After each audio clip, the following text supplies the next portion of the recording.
Антимонопольная служба России ведет сбор и анализ практики по конкуренции с 2012 года в рамках реализации дорожной карты развития конкуренции и совершенствования антимонопольной политики. АФАС по республике подобную деятельность ведет впервые и публикует ее в белой и черной книгах. В таких книгах содержатся лучшие и худшие примеры влияния деятельности органов власти России и органов местного самоуправления на конкуренцию за минувший год. Поэтому Федеральная служба и проводит семинар, чтобы они были в курсе и смогли задать интересующие их вопросы. В Белую книгу непосредственно включаются только те примеры, которые региональная либо муниципальная власть сделали самостоятельно. То есть не выполняя поручения правительства, либо не выполняя какие-то федеральные целевые программы, а просто сами сделали вот что-то хорошее.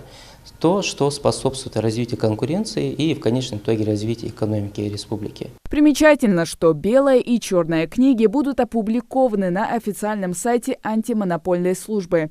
Эти книги не что иное, как своеобразное пособие для региональных властей. С его помощью можно предупредить нарушение антимонопольного законодательства, научиться на чужих ошибках и, конечно, перенять положительный опыт соседних регионов.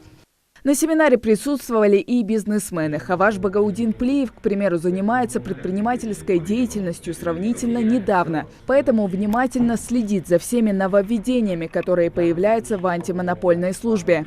Посещение семинара для меня важно тем, что я являюсь участником бизнес-сообщества РАС. Второе, мы планируем участие в госзакупках и участвовать в партнерстве с государством, вести проекты. Уже некоторые вели, маленькие, конечно, и дабы изучить практику по России, чтобы не повторять чужих ошибок, послушать презентацию и задать напрямую вопрос руководителю УФАСа. Проводить оценку деятельности будут по таким направлениям, как институты для бизнеса, поддержка малого бизнеса, инфраструктура и ресурсы. В принципе, черно-белая книга, она ведется с 2012 года и зарекомендовала себя достаточно хорошо. Об этом говорит и то, что в данной книге ежегодно заслушивается в правительстве Российской Федерации, это все обсуждается.